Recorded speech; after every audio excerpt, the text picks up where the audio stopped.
சிறப்புரை ஆற்றுமாறு அன்போடு அழைக்கின்றேன்.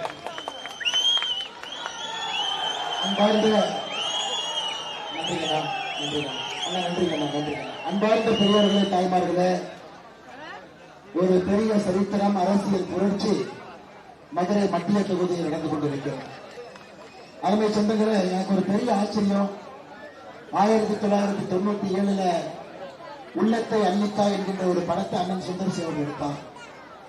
திரைத்துறையில 28 ஆண்டுகளை தாண்டி இன்னும் மக்கள் விரும்பக்கூடிய அற்புதமான படங்களை எல்லாம் கொடுக்கக்கூடிய ஒரு மனிதர் ஒரு நேரத்தில் ஒரு முடிவெடுத்திருக்கின்றார். நாம் நேரடி அரசியலுக்கு போகணும், மக்களுக்கு சேவை செய்யணும், மக்களுடைய வாழ்வாதாரத்தை உயர்த்த வேண்டும் என்று நினைத்து அவர் இந்த அரசியலுக்குள்ள வந்திருக்கிறார்.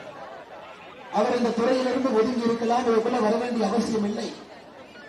ஆனா அவர் இந்த அரசியலுக்கு வந்த பிறகு நம்முடைய அருமை ஐயா புதிய நீதி கட்சியினுடைய தலைவர், நாம் எல்லாம் போற்றக்கூடிய தமிழகத்தினுடைய அற்புதமான தலைவர் அண்ணன் ஏசி சண்முகம் அவர்கள் என்ன நினைத்து அண்ணன்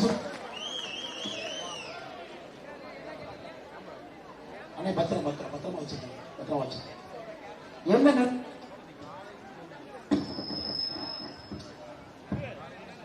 நினை அண்ணா ரொம்ப நன்றிங்க. அவர் கொஞ்சம் முன்னாடி விடுங்கண்ணா. சகோதரர் செல்ல அடிச்சதுக்கு ஏதோ ஆயிடுச்சு. அருமை சொந்தங்களே, அண்ணன் ஏசி சண்முகம் அவர்கள் என்ன நினைச்சாங்களோ தெரியல, நம்முடைய சுந்தர்சி அண்ணன் அவர்கள் மதுரையில கூட்டிட்டு வந்து அண்ணன் அவர்களும் மதுரை மக்கள் சார்பாக மதுரை மத்திய தொகுதியில போட்டியிட்டுக் கொண்டிருக்கின்றார். 10 நாட்களாக அவரை பார்த்துக் கொண்டிருக்கின்றோம். ஒரு 30 ஆண்டு காலம் அரசியல் இருந்தால் ஒரு மனிதர் எப்படி இருப்பாரோ அதுபோல் இருந்து கொண்டிருக்கின்றார். மதுரை மக்களுடைய குரலாக மாறி இருக்கின்றார். உங்களுடைய அடிப்படை பிரச்சனை எல்லாம் பேசுகிறார். ஒரு பேட்டியம் ஒரு பெரிய மாற்றம் வர வேண்டும் என்று நினைத்துக் கொண்டிருக்கின்றார். அருமை சொந்தங்களே, அதனால்தான் எனக்கு மிகப்பெரிய நம்பிக்கை வந்திருக்கிறது. மதுரை மத்திய தொகுதி ஒரு சாதாரண தொகுதி இல்லைங்க. மதுரையினுடைய நாடி நிரம்பெல்லாம் இருக்கக்கூடிய ஒரு தொகுதி, மதுரையினுடைய கலாச்சாரம் இருக்கக்கூடிய தொகுதி. மிக முக்கியமாக மதுரையினுடைய முக்கியஸ்தர்கள், கடினமான உழைப்பாளர்கள், மதுரை இத்தனை காலமாக போற்றி வளர்த்தவர்கள் எல்லாம் இருக்கக்கூடிய ஒரு தொகுதியில இந்த முறை எனக்கு மிகப்பெரிய நம்பிக்கை இருக்கிறது. ஏப்ரல் 23ஆம் தேதி நீங்கள் எல்லாம் சேர்ந்து அண்ணன் சுந்தர்சி அவர்களுக்கு இரட்டை இலையில பெருவாரியான வாக்கு வித்தியாசத்திலே வெற்றிகளை அள்ளி கொடுப்பது என்று எனக்கு தெரியும். எதற்காக இந்த தேர்தல் ரொம்ப முக்கியத்துவம் வாய்ந்தது அருமை சொந்தங்கள். எனக்கு நீங்க பாருங்க, சுந்தர்சி என்ன பேசுற முதல் விஷயமே ஆகாயத்தை பத்தி எதுவும் பேசல, தரையை பத்தி பேசுறான். அண்ணே ரோட்டை பாருங்க ஏன் சரியில்லை, அண்ணே பாதாள சாக்கடையை பாருங்க ஏன் சரியில்லை, அண்ணே குடிக்கிற தண்ணியை பாருங்க ஏன் சரியில்லை. இத்தனை ஆண்டு காலமாக குடிக்கிற தண்ணி கூட சுத்தமா இல்லை. ஏன் மதுரை மீனாட்சி அம்மன் கோவிலுக்கு போய் 4 கோபுர வீதியை சுத்தி வந்தீங்கன்னா கூட கிழக்கு தெற்கு கோபுர பக்கத்துல போனீங்கன்னா மனித மலம் போகக்கூடியதெல்லாம் உடைந்து வெளியே வருது.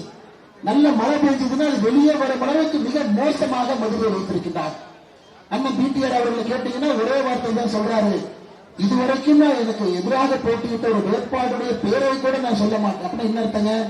அப்படின்னா அவர் மிராஸ்தாரர், அவர் ஜமீன்தார், அவர் முதலாளி, அவருக்கு எதிராக போட்டியிடக்கூடிய பேரை கூட உச்சரித்ததில்லை என்று குக்காரம் செய்து கொண்டு கொண்டிருக்கூடிய திரு பிடிஆர் அவர்கள் முதலாக சுந்தரசியனுடைய பேரை சொல்லி எனக்கு பிரச்சாரம் பண்ணி கொண்டிருக்கின்றார். அதிலிருந்து என்ன தெரியுதுங்க? உங்களுடைய குரலாக அண்ணன் சுந்தரசி இருக்கின்றார், மதுரை மக்களுடைய குரலாக இருக்கிறார். நீங்க பேச வேண்டியது அவர் பேசுறார், நாங்க பேச வேண்டியது அவர் பேசுறார். ஐயா, நாம் புரிந்து கொள்ள வேண்டும் தாய்மார்களே, இந்தியாவில 10 லட்சம் பேருக்கு இருக்கக்கூடிய மாநகரம் 40 நகரம் இருக்கு. 40 நகரம் இருக்கு, 10 லட்சத்துக்கு மேல வசிக்கிறவங்க. 40 நகரத்திலும் சுத்தத்துல கடைசியாக வந்திருக்கக்கூடிய நகரம் எதுன்னு கேட்டீங்கன்னா மதுரை மாநகரம். என்னைய பண்ணி வச்சிருக்கிறாங்க, ஒரு குப்பை நகரமாக மாற்றி வச்சிருக்கிறார். 40 நகரங்கள் 10 லட்சம் பேருக்கு மேல வசிக்கக்கூடிய 40 நகரத்துல மத்திய அரசு நடத்தக்கூடிய சர்வேல குப்பையில கட்ட கடைசியாக வந்திருக்கக்கூடிய ஒரு நகரம் மதுரை மாநகரம். எப்படி இப்படி ஆச்சு? இங்க இருக்கக்கூடிய மேயர்ல யாருங்க? அருமை சொந்தங்களே, ஒரு போட்டோவை நான் காட்டுறேன். எல்லாருமே போட்டோ காட்டுறாங்க, நானும் போட்டோவோட இன்னைக்கு வந்திருக்கிறேன். சுந்தர்சி அண்ணோட காட்ட வேண்டும். இந்த போட்டோ இருக்கிறவங்க யாருங்கம்மா? அருமை சொந்தங்களே, நீங்க பாருங்க, இந்த போட்டோ இருக்கக்கூடியவங்க யாரு? 3 பேர் இருக்கிறாங்க. ஒருத்தர் பிடிஆர் இருக்கிறார் தெரியுது, இன்னொருத்தர் உதயநிதி ஸ்டாலின் தெரியுது, இன்னொருத்தர் யாருங்க? அந்த 3வது நபர் யார்? மதுரை மேயருடைய கணவராக இருக்கக்கூடிய பொன் வசந்த். இத்தனை காலமாக பிடிஆர் என்ன சொல்றாரு? எனக்கும் மாநகராட்சிக்கும் சம்பந்தமே இல்லை, எனக்கும் மாநகராட்சிக்கு சம்பந்தம் இல்ல, மாநகராட்சி மோசமாக இருந்தால் நான் எப்படி எம்எல்ஏவாக பொறுப்பேற்க முடியும் என்று சொன்னார். அருமை சொந்தங்களே, இவருடைய கைத்தடி, இவருடைய அடியாளாக இருப்பவர் தான் இந்த பொன்வசன், மதுரை மேயருடைய கணவராக இருந்தவர். மதுரை மேயர் என்ன பண்ணாங்க? 2022 பொறுப்பேற்று அக்டோபர் 2025 பதவியிலிருந்து வெளியே வந்து மதுரைக்கு இன்னைக்கு ஒரு மேயர் கூட கிடையாது. ஏன் மேயர் இல்லைங்க? 200 கோடி ரூபாய் ஊழல் நடந்ததற்காக மேயர் ராஜினாமா செய்து மேயர் இல்லாத ஒரு மாநகரமாக மதுரை இருக்கு. என்ன ஊழல் அது? சொத்து வரி உயர்த்தினாங்க. எப்படி உயர்த்தினாங்க? 25%-இருந்து 100% உயர்த்தினாங்க. இந்த மதுரை மேயருடைய கணவர் பொன்வசந்த் ஒரு பெரிய ஆளா போய் பார்த்து, ஐயா உங்களுக்கு சொத்து வரி உயர்த்த மாட்டோம், உங்களுக்கு உயர்த்தாம இருக்கிறதுக்காக எங்களுக்கு கொஞ்சம் சைட்ல பணம் கொடுங்க. பணத்தை வாங்கி 200 கோடி ரூபாய் மோசடி செய்து சொத்து வரியை நம்மை போல் சாமானிய மனிதர்களுக்கு ஏத்துனாங்க. பெரிய முதலாளி ஏத்துல அதுல வந்திருக்கக்கூடிய ஊழல் மட்டுமே 200 கோடி ரூபாய். அதனாலதான் மதுரை மேயருடைய கணவர் பொன்வசந்த் ஐயா அது மட்டும் இல்ல, கைது செய்யப்பட்டார். இன்னும் அடுத்த காமெடி பாருங்க, கைது செய்யப்பட்டார். ஐயா மத்தவங்க எல்லாம் கைதானா 6 மாசம் 1 வருஷம் ஜெயிலில் இருப்பாங்க. ஆனா இந்த பொன்வசந்த் மட்டுமே காவல்துறை ஆகஸ்ட் மாசம் கைது பண்ணும், அக்டோபர் மாசம் வெளியே விட்டுரும்.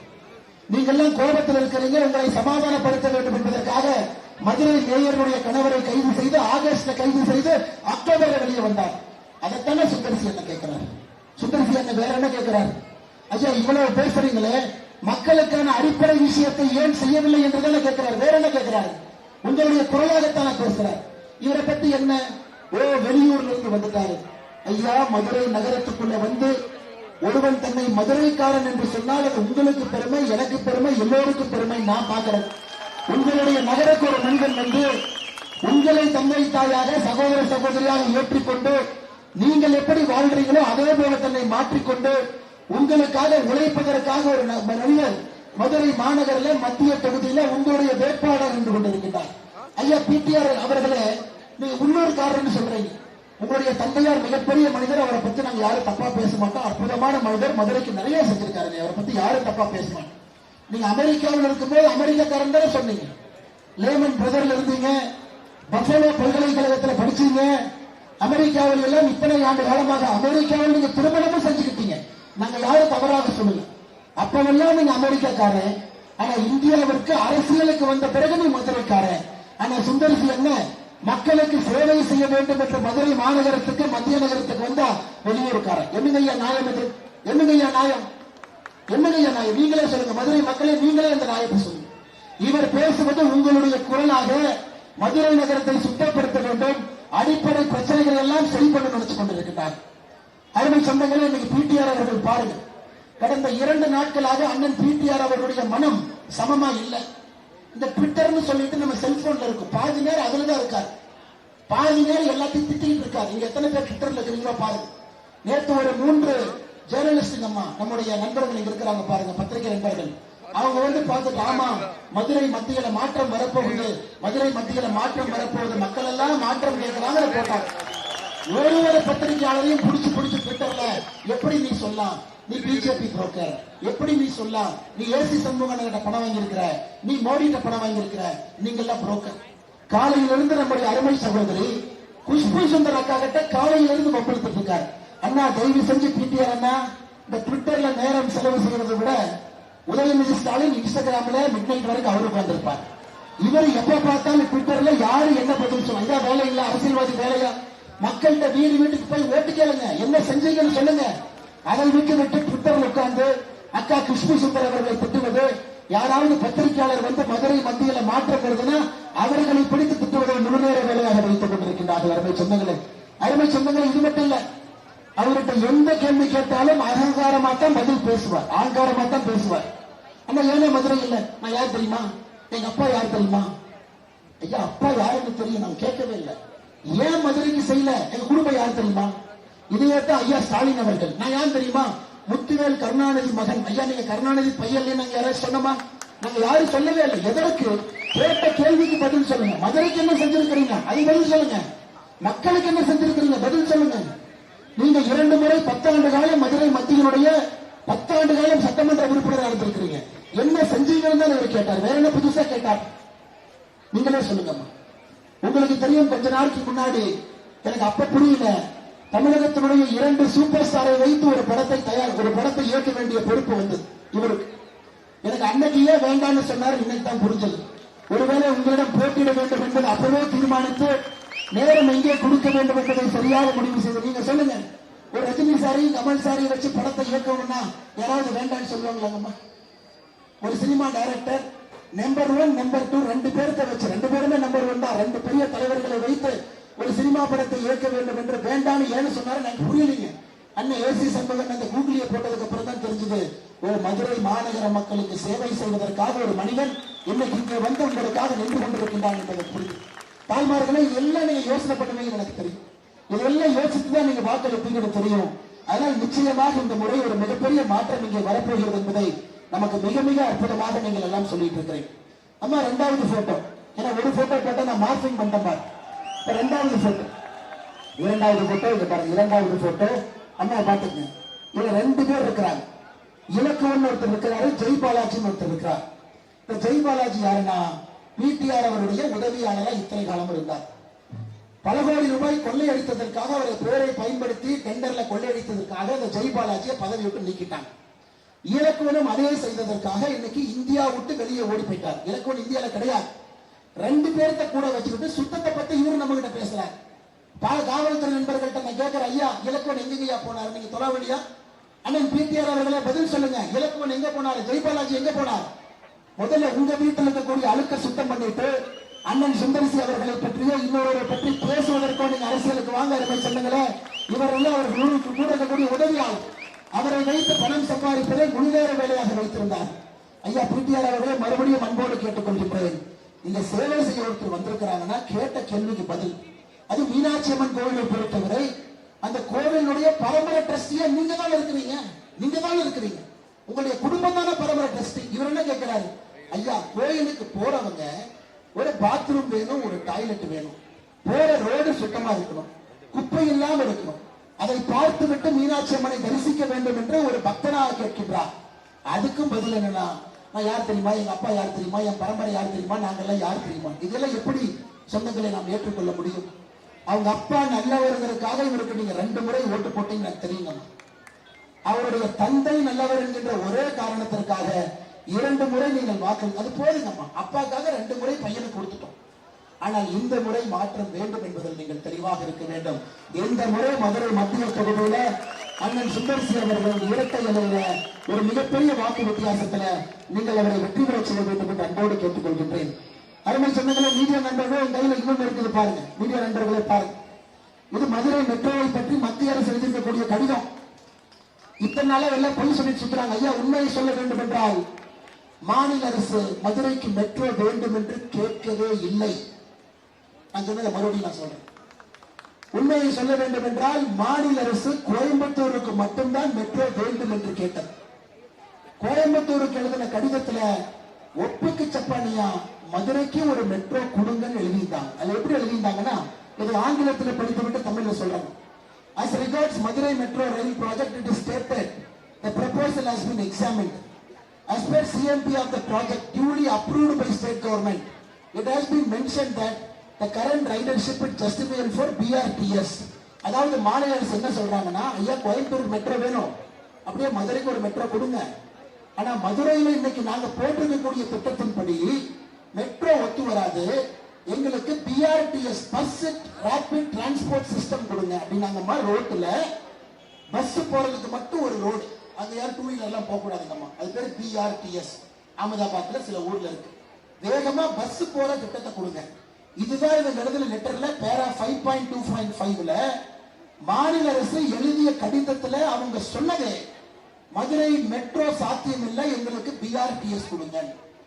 ஒப்புக்கு சப்பானியா மட்டும்தான் பேசினாங்க. ஆனா நாங்கள் சொல்லுகின்றோம், மே 4ஆம் தேதிக்கு பிறகு அண்ணன் எடப்பாடி பழனிசாமி அவர்கள் முதலமைச்சராக பொறுப்பேற்ற பிறகு இவர்கள் கொடுத்த ப்ராஜெக்ட் ரிப்போர்ட்டை திருத்தி எழுதி, அம்மா இந்த ரிப்போர்ட்டை தப்பு, மத்திய அரசு நிராகரிக்கல, இந்த கடிதத்தை அனுப்பி அண்ணன் நீங்க கொடுத்த ப்ராஜெக்ட் ரிப்போர்ட்டை மாத்தி கொடுங்க, மதுரைக்கு ரைடர்ஷிப்பை மாத்தி கொடுங்க, கோயம்புத்தூரை பொறுத்த வரைக்கும் மக்கள் தொகை அதிகரிங்க, மதுரையை பொறுத்தவரை மக்கள் தொகை அதிகரிச்சு கொடுங்க, 20 லட்சம் பேருக்கு மேல இருக்கணும், 15 லட்சம் போட்டிருக்கிறீங்க.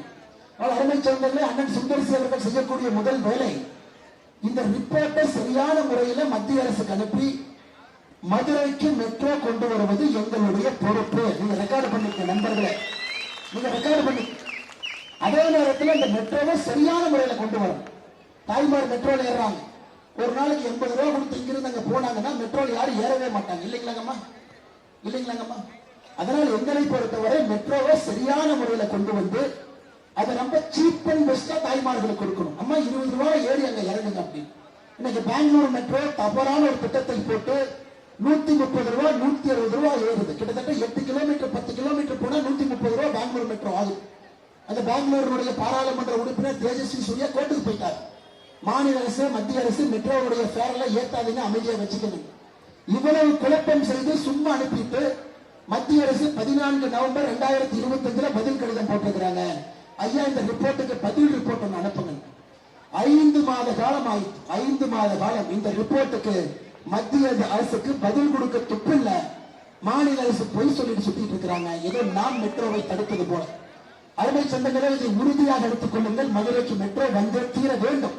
மதுரை நகருக்கு மெட்ரோ இல்லாம வேற எந்த நகருக்கு மெட்ரோ இல்லை. மதுரை, கோயம்புத்தூர் 2 நகரம் தமிழகத்துடைய முதல் 2 நகரத்துக்கு மெட்ரோ வரும். அதையும் ஒரு கட்சியால் செய்ய முடியும், ஒரு கூட்டணியால் செய்ய முடியும் என்றால் அது தேசிய ஜனநாயக கூட்டணியால் மட்டும்தான் முடியுங்க. இவங்கனால ஒரு சின்ன துரும்பை கூட கிள்ளி போட முடியாது. மேயரே இவங்கனால புது மேயரை போட முடியும், ஒரு குப்பை அல்ல முடியும். இவங்க மெட்ரோ கொண்டு வர போறாங்களா? நம்ம கிராமத்துல சொல்லுவாங்க, மொசப்பிடிக்கிற நாயை மூஞ்சியை பார்த்தா தெரியுமா? இந்த நாட்டு நாய் 4 நாய் கொண்டு வந்து நிறுத்தினாங்கம்மா கிராமத்துல. அந்த நாட்டு நாயோடைய மூஞ்சி பார்ப்பாங்க. ஓ இந்த நாய் சூப்பர் நாய், இது மொசல பிடிக்கிறத கொடுப்பான். வேட்டைக்கு போறோம், மொச பிடிக்கிற நாய் மூஞ்சி பார்த்தா தெரியும். அண்ணன் சுந்தர்சி அவர்களையும் மற்ற வேட்பாளர் நிக்க வச்சு பாருங்க, மூஞ்சி பார்த்தா தெரிஞ்சது யார் நமக்கு வேலை செய்ய போறாங்க, யார் மெட்ரோவை கொண்டு வர போகின்றார்கள், யார் மதுரை மத்திய தொகுதியினுடைய வளர்ச்சிக்காக நிற்க போகின்றார்கள். அருமை சொந்தங்களை, அதனால்தான் நான் சொல்லுகின்றேன், நமக்கு மதுரை மத்திய தொகுதியில் மாற்றம் வேண்டும், திராவிட முன்னேற்ற கழகம் வேண்டாம். நமக்கு அண்ணன் ஏசி சண்முகம் அவர்கள் நிறுத்தியிருக்கக்கூடிய அண்ணன் சுந்தர்சி அவர்கள், இரட்டைலை சின்னத்தில் நிற்கக்கூடிய அண்ணன் சுந்தர்சி அவர்கள் வேண்டும். அருமை சொந்தங்களே, அது மட்டும் இல்ல, சுந்தர்சி என்ன ஏப்ரல் 7ஆம் தேதி பிரச்சாரத்துக்கு போறார். அப்ப மக்கள் கேட்கிறாங்க, என்ன இன்னும் கொஞ்சம் நல்லா பண்ணிருக்கலானே, கம்மியா தான் பண்ணிருக்கீங்க. சுந்தர்சி சொன்னது அப்படியே நான் சொல்றேன். நம்ம பிடிஆர் என்ன சொன்னது அப்படியே சொல்றேன். சுந்தர்சி என்ன பிரஸ் மீட்லயும் சொன்னார், பிடிஆர் சொன்னது அவர் சொன்னது அப்படியே படிக்கிறாங்க. மதுரைக்கு எவ்வளவோ செய்ய வேண்டும் என்று ஆசைப்பட்டு, ஆனால் நினைத்த எதையும் என்னால் செய்ய முடியவில்லை. அதற்கு பல காரணங்கள் இருக்கலாம். ஆனால் அரசியல் இருப்பவர்கள் அதிகம் வெளிப்படையாக பேச முடியாது. அப்ப எதுக்கு எம்எல்ஏவா இருக்கிறீங்க, புலம்பருக்கா இருக்கிறீங்க? ஐயா இவர் நல்ல நிதியமைச்சரா நல்லா தான் இருந்தாரு. நானும் ஒரு சின்ன தப்பு பண்ணிட்டேன். இவர் பேசின ஆடியோ ஒண்ணு லீக் பண்ணி விட்டுட்டேன். அந்த ஆடியோல இவர் பாட்டுக்கு 30 நிமிஷம் பேசிட்டே இருக்காரு. ஐயா நான் பாதி தான் பண்ணேன், 10 நிமிஷம் மட்டும் தான் நான் போட்டேன், 20 நிமிஷம் எனக்கு நான் போடல. அது போட்ட பெரிய அரசியல் பிரச்சனை ஆயிரும். அதுல சொல்றாரு, என்ன அவனுக்கு எல்லாம் முட்டாள் பயில, திமுக பையனும் மருமகனும் 30,000 கோடி சம்பாதிச்சுட்டாங்க அப்படின்னு இவர் பாட்டு ஒரு ஃப்ரெண்டு கிட்ட பேசின ஆடியோ எடுத்து போட்டேன். உன்னை ஸ்டாலின் ஐயா தம்பி உனக்கு நிதி அமைச்சர் இல்ல, உன்னை ஐடி அமைச்சர் அங்க அனுப்பிட்டாங்க. அதன் பிறகுதான் இந்த புலம்பலை ஆரம்பித்திருக்கின்றார். மதுரைக்கு எவ்வளவோ செய்ய வேண்டும் என்று ஆசைப்பட்டேன், ஆனால் நினைத்த எதையும் என்னால் செய்ய முடியலனா எதுக்கு அந்த கட்சியில இருக்கிறீங்கன்னு நான் கேட்கிறேன். உங்களால செய்ய முடியல, எதுக்கு திமுக இருக்கிறீங்க? மேயரோட கணவர் உங்க ஆளு ஊழல் பண்ணி மாட்டிக்கிட்டாரு, எதுக்கு கூட வச்சிருக்கிறீங்க?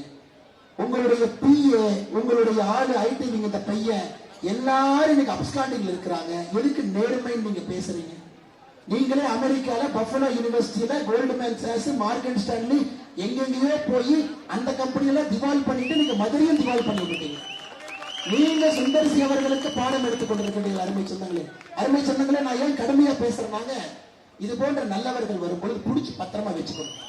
விட்டுட்டோம்னா அப்புறம் அடுத்த நல்லவர் வரமாட்டாங்க. அதனால மதுரை மத்திய தொகுதிக்கு அருமை சொந்தங்களே, நமக்கு இவர் நிச்சயமாக நம்முடைய சட்டமன்ற உறுப்பினராக வரணும். அதே நேரத்தில் இன்னைக்கு ஐயா அக்கா கனிமொழி அவர்கள், நம்முடைய உதயநிதி ஸ்டாலின் அவர்கள் பொய்யா பேசுறாங்க. அவங்க தூங்கும் போது கனவுல வர்றதை உண்மை நினைச்சு காலையில மைக் எடுத்து வளர்றாங்க. அம்மா நீங்க சொல்லுங்க, யாருக்காவது சிலிண்டர் தட்டுப்பாடு இருக்குதுங்களா? தாய்மார்களே நீங்க சொல்லுங்க. தாய்மார்கள் பொய் சொல்ல மாட்டீங்க, உண்மை மட்டும் தான் சொல்லுங்க. தாய்மார்களே நீங்க சொல்லுங்க. வளைகுடால போர். அம்மா கேஸ் போய் கோபாலபுரத்துல போய் பரிச்சாமா கொண்டு வர முடியும்? அது சவுதி அரேபியால இருக்குது, கட்டாரில் இருக்குது, அங்கிருந்து கொண்டு வரணும். இந்தியால கேஸே இல்லை. பாகிஸ்தான்ல 40% பெட்ரோல் விலை ஏற்றி இருக்கிறாங்க, ஸ்ரீலங்கால 30% ஏற்றி இருக்கிறாங்க. ஒரு பைசா பெட்ரோல் விலையை ஏத்தாம உங்களை எல்லாம் மோடி அரசு பாதுகாத்துக் கொண்டிருக்கிறார். எங்கேயோ ஏதோ ஒரு நாட்டிலேயோ கை காலில் விழுந்து ஒரு எண்ணெய் கப்பலை எப்படியோ கடக்க வச்சு இந்தியாவுக்குள்ள கொண்டு வந்து சிலிண்டர் கொண்டு வந்து நீங்க புக் பண்ணோன்னே 8வது நாள் உங்க வீட்டு வாசல்ல வச்சுட்டாங்க. போய் உங்களால செய்ய முடியல, செய்யறவங்களும் ஏன் இப்படி தடுக்கிறீங்க? எங்கேயாவது சிலிண்டர் தட்டுப்பானா? வணிக சிலிண்டர் ஒரு 3-4 நாள் இருந்த பிரச்சனையும் சரி பண்ணிட்டோம். இன்னைக்கு நம்ம வணிக கடைக்கு போனா எங்கேயாச்சும் பூரி கிடைக்கல. ஆரம்பத்துல பூரினா 2 நாளைக்கு அன்னைக்கு கொஞ்சம் சிலிண்டர் கம்மியா வந்துட்டு இருக்கு. இன்னைக்கு எல்லாமே சரியாயிருச்சு. இவங்களுக்கு பொய்ய பேசணும், ஏதாச்சும் ஒரு பொய்ய சொல்லணும். சிலிண்டர் இல்லை, நம்முடைய சகோதரிகள்லாம் ரோட்ல நின்று இருக்கிறாங்க. கனிமொழி அக்கா, நீங்க எந்த சிலிண்டரை புக் பண்ணீங்க, எப்ப காஃபி வச்சு குடிச்சீங்கன்னு தயவு செஞ்சு எனக்கு சொல்லுங்க. தயவு செஞ்சு சொல்லு. அக்கௌண்ட் உங்க பேர்ல இருக்குதா? நீங்க போன் பண்ணீங்களா? இல்ல உங்க வீட்டுக்கு சிலிண்டர் வந்ததா? எதுவுமே இல்லை. வீட்டு பக்கம் தான் போயிருக்கிறீங்களா? கனிமொழி அக்கா அவர்களே, பொய் சொல்வதை நம்முடைய தாய்மார்கள் அவர்கள் ஏற்றுக்கொள்ள மாட்டார்கள். அன்போடு கேட்டுக்கொள்கின்றேன், நமக்கு அது வேண்டாம். மதுரை மத்திய தொகுதியில பொய் சொல்லாது. ஐயா, இன்னைக்கு எய்ம்ஸ் மருத்துவமனை, அம்மா எய்ம்ஸ் மருத்துவமனை தாமதத்திற்கு மத்திய அரசு எப்படி காரணமே இல்லை. நான் விளக்கறேன் கேளு. ஜெயலலிதா அம்மா எய்ம்ஸ் வேணும்னு கேட்டாங்க, மோடி அம்மையா எய்ம்ஸ் கொடுத்தாங்க. அது மதுரைக்கு வந்துருச்சு. மதுரைக்கு வந்த உடனே கொரோனா வந்துருச்சு. 2 ஆண்டு காலம் 2021 தான் அந்த வேலையை ஆரம்பிக்குது. அதன் பிறகு 2 ஆண்டுகள் நிலமே கொடுக்கல. ஜப்பான்ல இருந்து ஜெய்கான் ஒரு நிறுவனம் பணம் கொடுக்கணும் 1200 கோடி. அது தாமதமாகி நிலம் கொடுக்காம ஒரு மரத்தை வெட்டுவதற்கு 8 மாச கால ஆச்சு. திமுக அனுமதி கொடுக்கிற அம்மா இந்த ஆண்டு அக்டோபர் 2026 எய்ம்ஸ் உங்களுக்கு தொடர்ந்து கையில கொடுத்துடுறோம். அக்டோபர் 2026 உங்களுடைய சட்டமன்ற உறுப்பினர் திருப்பரங்குன்றம் மன்னன் ராஜன் செல்லப்பா அவங்க எல்லாம் மேடையில உட்கார்ந்து மோடியை தொடர்ந்து உங்களுக்கு கொடுத்துருங்கம்மா. டெல்லிக்கு வெளியே இருக்கக்கூடிய மிகப்பெரிய எய்ம்ஸ் மதுரை எய்ம்ஸ். ஆனா இவங்க பண்ண தப்புனால 1200 கோடி ரூபாய் இருந்த திட்டம் இன்னைக்கு 2020 கோடியா உயர்ந்திருக்கு. 820 கோடி ஜாஸ்தியா இருக்கு. அதையும் மோடி ஐயா கையிலிருந்தே போட்டுக்கிட்டார், உங்களுக்கு கொடுக்க வேண்டும் என்பதற்காக. அம்மா, இப்ப நாம ஏப்ரல் இருக்கோம். May, June, July, August, September, October 6வது மாசம் உங்களுக்கு மதுரை எய்ம்ஸ் மருத்துவமனையை திறந்து உங்க கையில நாங்க கொடுத்தோம். மதுரை மெட்ரோவை நாம கொண்டு வந்தோம். நாம உங்ககிட்ட கேட்கறது இல்லங்கம்மா, ரெட்டலை சின்னத்தை ஜெயிக்க வைங்க. அண்ணன் சுந்தர்சி அவர்களை மதுரை மத்திய தொகுதியில ஜெயிக்க வைங்க. அண்ணன் எடப்பாடி பழனிசாமி அவர்களை மே 4ஆம் தேதிக்கு பிறகு தமிழகத்தினுடைய முதலமைச்சராக நீங்க கொடுங்க. அவ்வளவுதாங்கம்மா. வேற எது? எளியவன் வரட்டும், சாதாரண மனிதன் வரட்டும், உங்களுடைய குரல்களை வழிகளை அவருடைய வழியாக பேசும். 2 வாட்ச் கட்டுறவங்க வேண்டாங்கம்மா. நமக்கு எதுக்கு 2 வாட்ச் கட்டிட்டு எதற்காலும் அதட்டி உதட்டி பேசுறது வேண்டாம். மிராஸ்தாரர் தோரணை வேண்டாம். அரசியல்லாம் மாறிடுச்சுங்க, அதெல்லாம் ஒரு காலம். அதனால்தான் கடைசியாக சொல்லுகின்றேன், நான் ரொம்ப யோசிச்சுதாங்க அதை சொல்றேன். பழைய நீதி கட்சியின் வாரிசை தோற்கடிக்க போகின்ற புதிய நீதி கட்சியின் வேட்பாளர் அண்ணன் சுந்தர்சி ஐயா. பழைய நீதி கட்சி உங்களுக்கு தெரியும். பழைய நீதி கட்சியினுடைய வாரிசு யாருங்க ஐயா? பிடிஆர். பழசு பழசாயிருச்சு, புதுசு புதுசா இருக்கு. பழைய நீதி கட்சியினுடைய வேட்பாளரை தோற்கடிக்க போகின்ற புதிய நீதி கட்சியினுடைய வேட்பாளர் அண்ணன் சுந்தர்சி அவர்களை மதுரை மத்திய தொகுதியில பெருவாரியான வாக்கு வித்தியாசத்தில் அனைத்து இந்திய அண்ணா திராவிட முன்னேற்ற கழகம் தலைமையிலான தேசிய ஜனநாயக கூட்டணிக்கு இரட்டை இலை சின்னத்துல நீங்கள் வாக்களிக்க வேண்டும் என்று அன்போடு கேட்டுக்கொண்டு இந்த மனிதன் வெற்றி பெறட்டும். அங்க பாருங்க, மோடி ஐயா, எம்ஜிஆர் ஐயா ஒன்னா நிக்கிறாங்க. 2 பேரும் ஒன்றாக இருக்கின்றார்கள். 2 புரட்சி தலைவரும் நம்முடைய உலகத்தினுடைய விஸ்வகுருவும் ஒன்றாக நின்று கொண்டிருக்கின்றார்கள். அருமை சின்னங்களே, மாற்றம் வரட்டும். மதுரை மத்தியிலிருந்து ஆரம்பிக்கட்டும். இந்தியாவில் நம்பர் ஒன் மாநகராட்சியாக அதை மாற்றி காட்ட வேண்டிய பொறுப்பு அண்ணன் சுந்தர்சி அவர். சுந்தர்சி அண்ணன் சொல்ல மாட்டார், நான் எம்எல்ஏ, அதை பத்தி மட்டும் கேளு. ஐயா, எம்எல்ஏ தான் கேட்போம். உங்க கார்பரேஷன் கவுன்சிலர் தான் உங்க பொறுப்பு தான். நீங்க எல்லாம் இப்படியே சொன்னா எம்பியை கேட்ட நான் இல்ல, எம்எல்ஏ கேளு. பிடிஆர் என்ன எம்எல்ஏ நான் இல்ல, கவுன்சிலர் கேளு. கவுன்சிலரை போய் கேட்டா வார்டுல போய் வாட்டர் போடுற வாட்டர் பாய் கேளு. என்னங்க அது அரசியல்? ஜனநாயகமா? ஆட்சி உங்க ஆட்சி திராவிட முன்னேற்ற கழகத்தினுடைய ஆட்சி. ஆனா சுந்தர்சீரனை பொறுத்தவரை மதுரை மத்திய தொகுதியினுடைய முழு பொறுப்பும் இவருடைய பொறுப்பாகத்தான் உங்கள் முன்னால் நின்று கொண்டிருக்கிறார். உங்களை அலக்களிக்க மாட்டோம் என்று சொல்லி அருமை சொன்னதுல நம்முடைய தலைவர்கள் எல்லாம் மேடையின் மீது இருக்கின்றார்கள். நம்முடைய அண்ணன் ஏசி சண்முகம் அவர்கள் சாதாரண ஒரு மனிதர் அல்ல. புரட்சி தலைவர் ஐயா இருக்கும் பொழுது சட்டமன்ற உறுப்பினராக, நாடாளுமன்ற உறுப்பினராக இருந்து இன்னைக்கும் தன்னுடைய அரசியல் வாழ்க்கையில ஆயிரக்கணக்கான மாணவர்களை நல்வழிப்படுத்துவது மட்டுமல்ல, அரசியலை ஒரு புனித ஒரு விஷயமாக செய்து கொண்டிருக்கக்கூடிய அற்புதமான மனிதர். அவர் கை காட்டியிருக்கக்கூடிய அண்ணன் சுந்தர்சி அவர்கள் மதுரை மத்திய தொகுதியில் நீங்கள் வெற்றி பெற செய்ய வேண்டும் என்று அன்போடு கேட்டுக்கொண்டு, நம்மோடு இருக்கக்கூடிய பாரதிய ஜனதா கட்சியினுடைய மாவட்ட தலைவர் மாரி சக்கரவர்த்தி அவர்கள், மாவட்ட பொதுச் செயலாளர் ஜெயலட்சுமி அவர்கள், மாவட்ட செயலர் கார்த்திக் பரமேஸ்வரி சதீஷ்குமார் அவர்கள், நம்முடைய பிஜேபி தொண்டர்கள் அன்போடு கேட்டுக்கொள்கின்றேன். அருமை சொந்தங்களே, நான் 81 தொகுதி பிரச்சாரம் பண்றேங்க. அதுல அனைத்து இந்திய அண்ணா திராவிட முன்னேற்ற கழகத்துக்கு 50 தொகுதி நான் பிரச்சாரம் பண்ணேன். பாரதிய ஜனதா கட்சி 27 தொகுதி பிரச்சாரம் பண்றோம். நம்மை பொறுத்தவரை கூட்டணி என்று வந்துவிட்டால் நாம் எல்லோரும் ஒன்றுதான். நாம் எல்லோரும் ஒன்று. அதுல எந்த வேறுபாடு யாரும் பார்க்க கூடாது. எல்லா பாரதிய ஜனதா கட்சியினுடைய தலைவரிலிருந்து தொண்டன் வரை நாம் இந்தியா முழுவதுமே ஒரு கூட்டணியுடைய இலக்கணமாக பாரதிய ஜனதா கட்சி இருக்கு.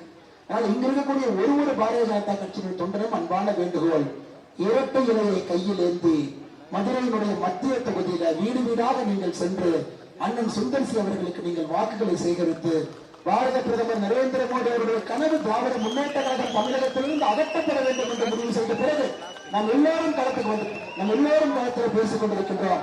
அண்ணன் எடப்பாடி பழனிசாமி அவர்களை முதலமைச்சர் ஆக்க வேண்டும் என்று மோடி அவர்கள் சொன்ன பிறகு அதில் மறுபேச்சு இல்லாமல் எல்லாம் களத்தில் இருக்கின்றோம். மே 4க்கு பிறகு அது நடக்கும். மதுரை மத்தியில அண்ணன் சுந்தர்சி அவர்களை நீங்கள் வெற்றி பெற செய்ய வேண்டும் என்று பாரதிய ஜனதா கட்சியினுடைய தொண்டர்களுக்கு உரிமையோடு இந்த நேரத்தில் நான் கேட்டுக்கொள்கின்றேன். களத்தில் வீதியில அடுத்த 10-12 நாட்கள் எந்த வேலையாக இருந்தாலும் கூட பாரதிய ஜனதா கட்சியினுடைய தொண்டர்கள் ஒத்திவைத்துவிட்டு அண்ணன் சுந்தர்சி அவர்களோடு களத்தில் இருப்பது மட்டும்தான் நம்முடைய முழுநேர வேலை என்று சொல்லி தாய்மார்களை சந்திக்கணும், இல்லத்தரசிகளை சந்திக்கணும், திருட்டு திமுகவினுடைய தவறுகள் எடுத்து சொல்லுங்கள் என்று சொல்லி, அதே போல நம்முடைய மண்டல் தலைவர்கள் இங்க இருக்கிறாங்க. பாண்டியலட்சுமி அக்கா, பாலமுருகன், பால்பாண்டி, கணேஷ் பாண்டியன், சிவசங்கர் அவர்கள், சட்டமன்ற பொறுப்பாளர்கள், முன்னாள் மாவட்ட தலைவர் சசிராம் அவர்கள், கார்த்திக் பிரபு, கிருஷ்ணன் அவர்கள், அனைத்து இந்திய அண்ணா திராவிட முன்னேற்ற கழகத்தினுடைய சமீபத்துல மதுரை கொஞ்சம் ஆடிடுச்சு. அண்ணன் மன்னன் அவர்கள் மதுரையிலிருந்து அனைத்து இந்திய அண்ணா திராவிட முன்னேற்றத்திற்கு கழகத்தின் பக்கம் வந்துட்டார். இத்தனை காலமாக திராவிட முன்னேற்ற கழகத்தை பார்த்தவர், அவருக்கு புரிந்துவிட்டது இந்த தீய சக்தி இனி தமிழ்நாட்டில் இருக்கக்கூடாது என்று அண்ணன் பி.என். மன்னன் அவர்களுக்கு என்னுடைய சிறப்பு வாழ்த்துக்களை வணக்கங்களை தெரிவித்து, நம்முடைய சக்தி மோகன் அண்ணன் அவர்கள் நம்மோடு இருக்கின்றார்கள், இந்த பகுதியினுடைய பொறுப்பாளராக இருக்கின்றார்கள். அவர்களுக்கும் வாழ்த்துக்களை வணக்கங்களை தெரிவித்து, அம்மா பகுதிச் செயலாளர் அவர்கள் அஸ்வின் அண்ணன் இருக்கிறாங்க, பகுதிச் செயலாளர் அனைத்து அண்ணா திராவிட முன்னேற்ற கழகம், அவருக்கும் என்னுடைய வாழ்த்துக்களை வணக்கங்களை தெரிவித்து, அம்மா மக்கள் முன்னேற்ற கழகத்தினுடைய தலைவர் ராஜலிங்கம் அவர்கள் நம்மோடு இருக்கின்றார்கள். ஐஜேகே கட்சியினுடைய இந்த பகுதியினுடைய தலைவர் அண்ணன் முத்துராஜ் அவர்கள் இருக்கின்றார்கள். எல்லா நம்முடைய கூட்டணி கட்சியினுடைய எல்லா தலைவர்கள் தொண்டர்கள், பாட்டாளிகள் இருக்கின்றார்கள், பாட்டாளி மக்கள் கட்சி, எல்லா நம்முடைய கூட்டணி கட்சியினுடைய தலைவர்கள் தொண்டர்கள் எல்லோருக்கும் என்னுடைய வாழ்த்துக்களை வணக்கங்களை தெரிவித்து, பாரதிய ஜனதா கட்சியினுடைய மூத்த தலைவராக இந்து மனித மக்களுடைய முகமாக இருக்கக்கூடிய அண்ணன் சிவபிரபாரன் அவர்கள் மூடு இருக்கின்றார்கள். அவருக்கும் என்னுடைய வாழ்த்துக்களை வணக்கங்களை தெரிவித்து, ஐயா ஒரு நல்ல செய்தியை தமிழ்நாடு முழுவதும் கேட்கும். மே 4ஆம் தேதி மதுரை மத்திய பெட்டி என்னும் பொழுது முதல் வாக்கு சுந்தர்சி அண்ணா இரட்டை இலை லீடிங், 2வது பெட்டி லீடிங், 3வது பெட்டி லீடிங், மொத்த பூத்தும் லீடிங் என்கின்ற ஒரு பெரிய நற்செய்தியை மதுரை மாநகரத்தினுடைய மக்கள் நீங்கள் கொடுப்பீர்கள் என்கின்ற முழு நம்பிக்கையோடு அண்ணன் சுந்தர்சி அவர்கள் உங்களுக்கு அன்பின் இலக்கணமாக, உழைப்பாளியாக, ஒருமுறையா உழைப்பாளியாக உங்களுக்கு பணி செய்வார் என்கின்ற நம்பிக்கை எனக்கு முழுசா இருக்கு. ஏன்னா குஷ்பு சுந்தரக்காக மிகச் சிறப்பாக தெரியும், அண்ணன் அவர்களையும் தெரியும். இந்த குடும்பத்தை நான் பார்த்துக் கொண்டிருக்கின்றேன். ஒரு நாகரிகமான ஒரு அற்புதமான ஒரு மனிதன் அண்ணன் சுந்தர்சி அவர்கள். அவர்களை நீங்கள் கைவிட்டுவிடக் கூடாது என்று அன்போடு சொல்லி, தமிழ் மாநில காங்கிரசினுடைய தலைவர்கள் தொண்டர்கள் வந்திருக்கின்றார்கள். அவர்களுக்கும் நெஞ்சார்ந்த வாழ்த்துக்களை வணக்கங்களை தெரிவித்து, வெற்றி சின்னமான இரட்டை இலை, வெற்றி சின்னமான இரட்டை இலை, வெற்றி சின்னமான இரட்டை இலையில வாக்களி தமிழர்களை வெற்றி பெற செய்ய வேண்டும் என்று சொல்லி என்னுடைய உரையை முடித்துக் கொள்கின்றேன். நன்றி, வணக்கம். பாரத் மாதா கி ஜெய்.